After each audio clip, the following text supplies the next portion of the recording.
사도신경으로 신앙 고백 드리겠습니다. 전능하사 천지를 만드신 하나님 아버지를 내가 믿사오며 그 외아들 우리 주 예수 그리스도를 믿사오니 이는 성령으로 잉태하사 동정녀 마리아에게 나시고 본디오 빌라도에게 고난을 받으사 십자가에 못 박혀 죽으시고 장사한 지 사흘 만에 죽은 자 가운데서 다시 살아나시며 하늘에 오르사 전능하신 하나님 우편에 앉아 계시다가 저리로서 산자와 죽은 자를 심판하러 오시리라. 성령을 믿사오며 거룩한 공예와 성도가 서로 교통하는 것과 죄를 사하여 주시는 것과 몸이 다시 사는 것과 영원히 사는 것을 믿사옵나이다. 아멘. 찬송가 406장 찬양 드리겠습니다.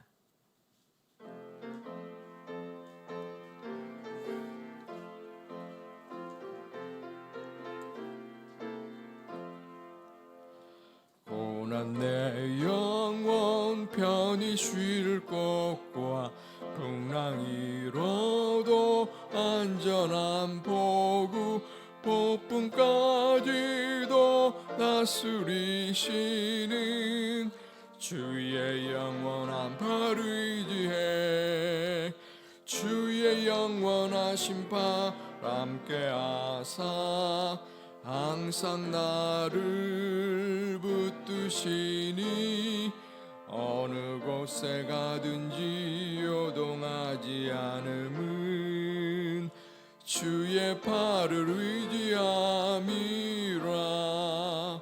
세상 친구들 나를 버려도 예수 늘 함께 동행함으로 주의 은혜가 충만하리니 주의 영원한 팔 의지해 주의 영원하신 팔 함께하사 항상 나를 붙드시니 어느 곳에 가든지 요동하지 않음은 주의 팔을 의지함이라. 나의 믿음이 연약해져도 미리 예비한 힘을 주시며 위태할 때도 안보하시는 주의 영원한 팔 의지해 주의 영원하신 발 함께하사 항상 나를 붙드시니 어느 곳에 가든지 요동하지 않음은 주의 팔을 의지함이라. 능치 못한 것 주께 없으니 나의 일생을 주께 맡기며 나의 모든 짐 대신 지시는 주의 영원한 팔 의지해 주의 영원하신 팔 함께하사 항상 나를 붙드시니 어느 곳에 가든지 요동하지 않음은 주의 팔을 의지함이라. 아멘.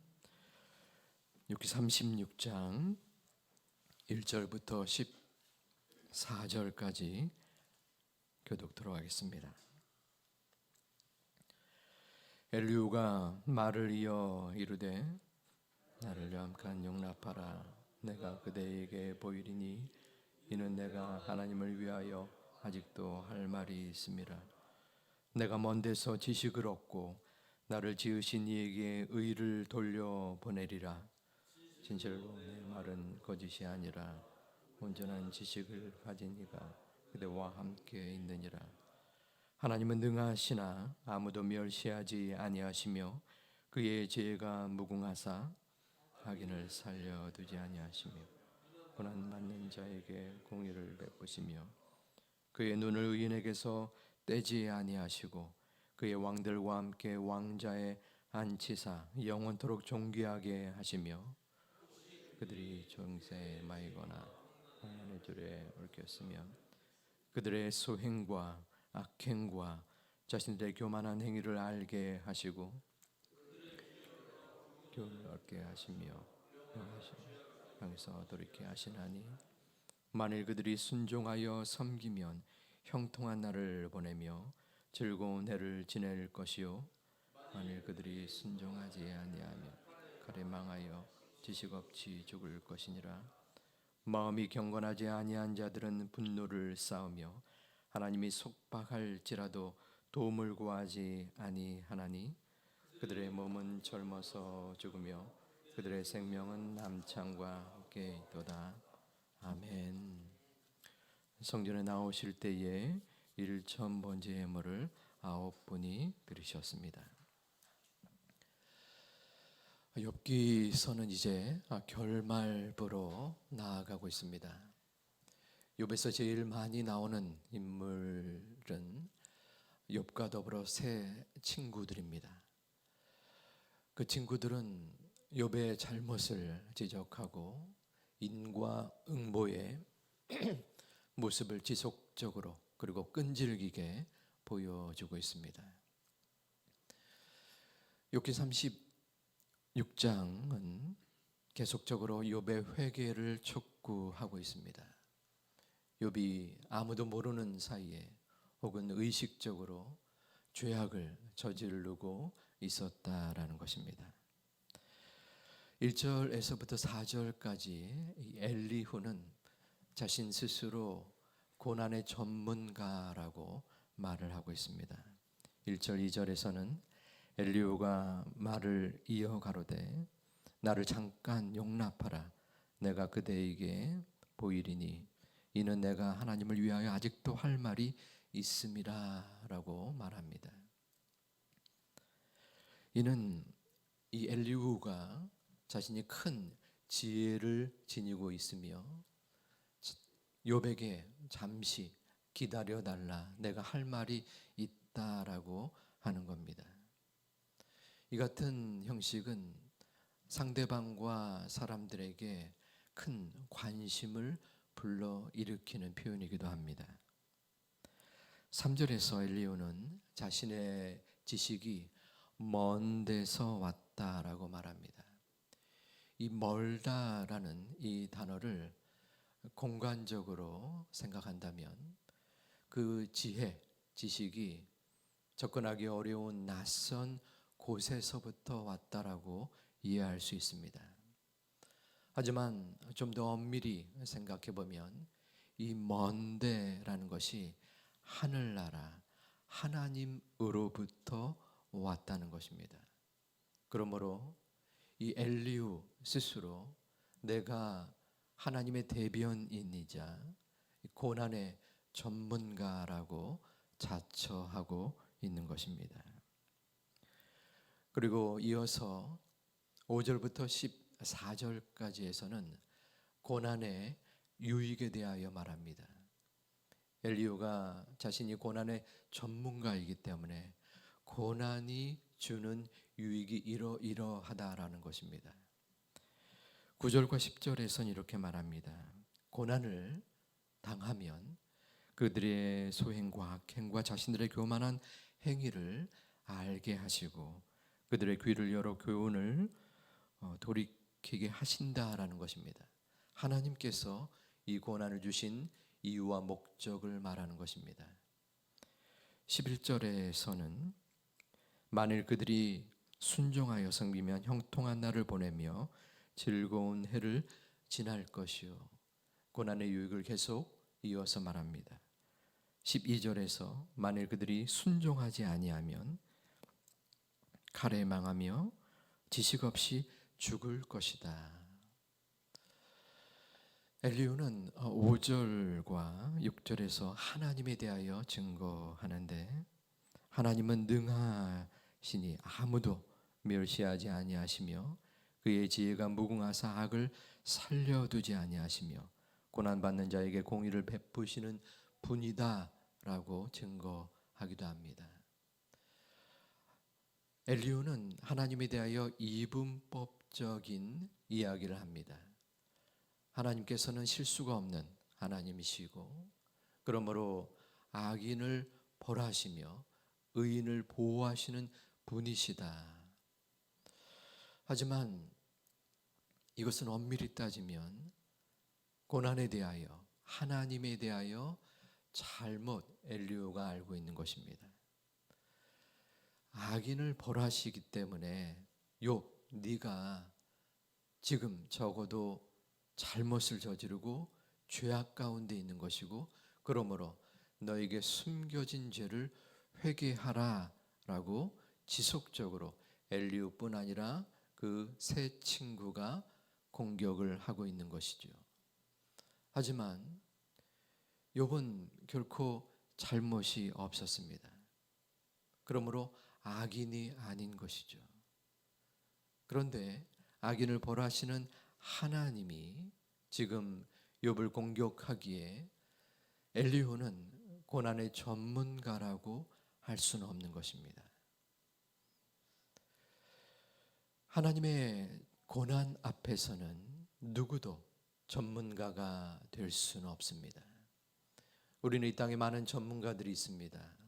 뇌 전문가, 투자 전문가, 혹은 그 이단의 전문가, 각자의 전문가적인 소견과 또한 실제적인 해결책을 가진 전문가들은 사람들에게 올바른 방향을 제시하거나 가르치기도 합니다. 그러면 사람들은 그 전문가의 말을 따르게 되지요. 하지만 고난에 있어서는 하나님이 전문가이지 인간이 결코 전문가가 될 수 없다는 것입니다. 그런데 욥의 친구들은 자신이 고난의 전문가인 것처럼 욥을 판단하고 맹비난하고 있는 것입니다. 바로 선입견이자 편견에 휩싸여서 말입니다. 이 같은 고난의 문제는 상담에서도 중요한 영역을 차지하고 있습니다. 왜냐하면 사람들은 문제와 어려움을 당하고 그 문제를 호소하고 심리와 상담을 통하여 헤아려주고 치유하기 때문입니다. 만일에 어떤 사람이 문제를 가지고 왔습니다. 그때 그 사람의 문제를 이해해주고 공감해주면서 당신이 잘못을 저질렀기 때문에 지금 이 어려움에 처해 있습니다 라고 여러분들이 말을 듣는다고 생각을 해보시기 바랍니다. 막막해하지 않겠습니까?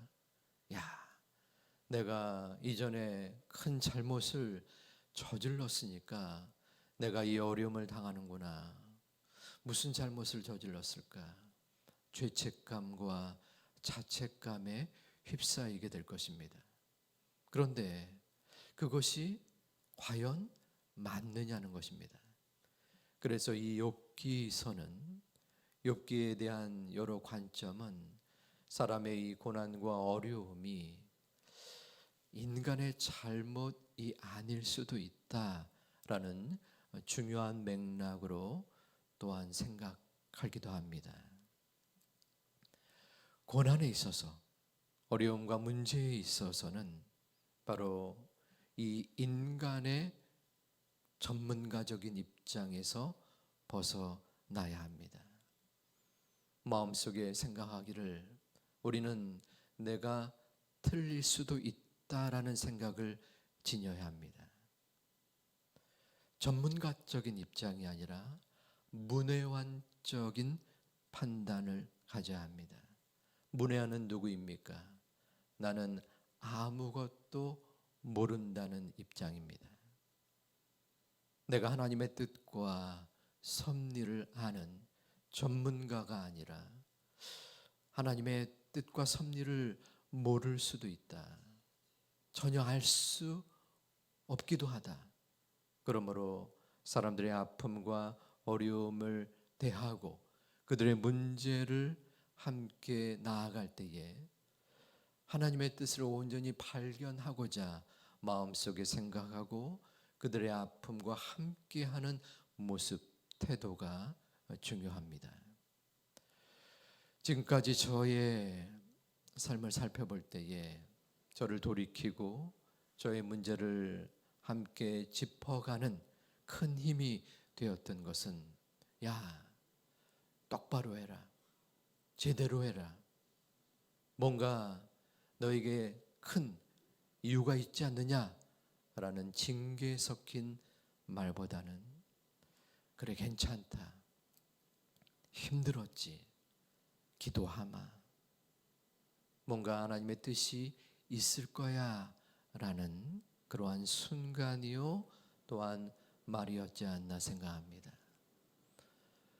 도리어 아무 말 없이 곁에서 함께 손을 잡아주며 침묵했던 그 모습이 저의 마음을 움직이고 또한 저의 마음에 큰 힘이 되었던 것을 돌이켜 볼 수 있습니다.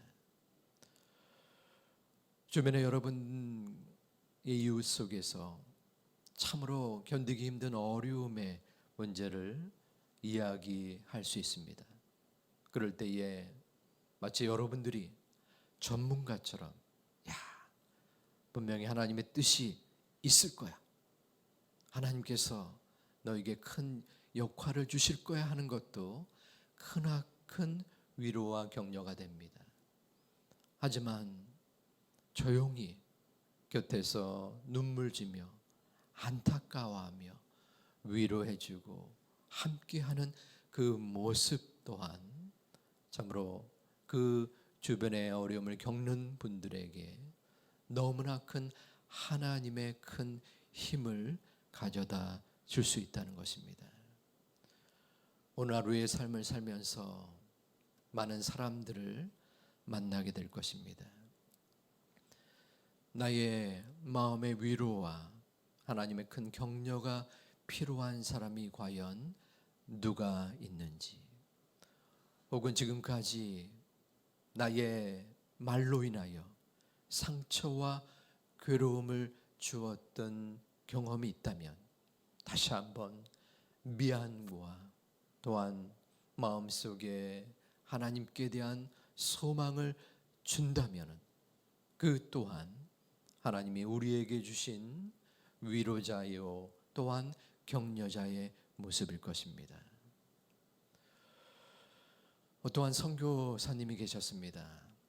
그 선교사님은 그 선교지에서 동생분을 갑작스러운 사고로 잃게 되었습니다. 한국에 또한 돌이켜 와서 그 사람이 마음속에 그 주변의 사람에게 자신의 역할과 또 울분과 또 하나님께 대한 원망 섞인 이야기를 하기도 하였습니다. 그때 그 말을 들었던 그 주변의 상담자가 함께 아파하고 또 울부짖고 도리어 하나님 앞에 왜 그럴 수 있느냐라고 항변하는 그러한 모습 가운데 그 선교사님이 조금씩 그 아픔 속에서 헤어져 나온 것을 바라볼 수 있습니다. 고난의 문제에 있어서는 그 누구도 하나님의 뜻을 헤아려 알기가 너무나 힘듭니다. 어떤 것이 나의 아픔을 헤아려 나오고 또한 어떠한 상황이 하나님의 뜻인지 우리의 부족하고 연약한 인간의 마음으로는 알 수 없다는 것입니다. 오직 하나님께서 우리의 마음과 우리의 모든 문제를 이끌어 주시고 인도하여 주시는 분이십니다. 적어도 우리가 알 수 있는 것은 하나님은 전능하시며 하나님은 온전한 우리의 편이 되어 주시며 우리와 함께하여 주신다는 사실입니다. 그러므로 이 고난과 어려움의 순간에 우리는 하나님을 바라봅니다.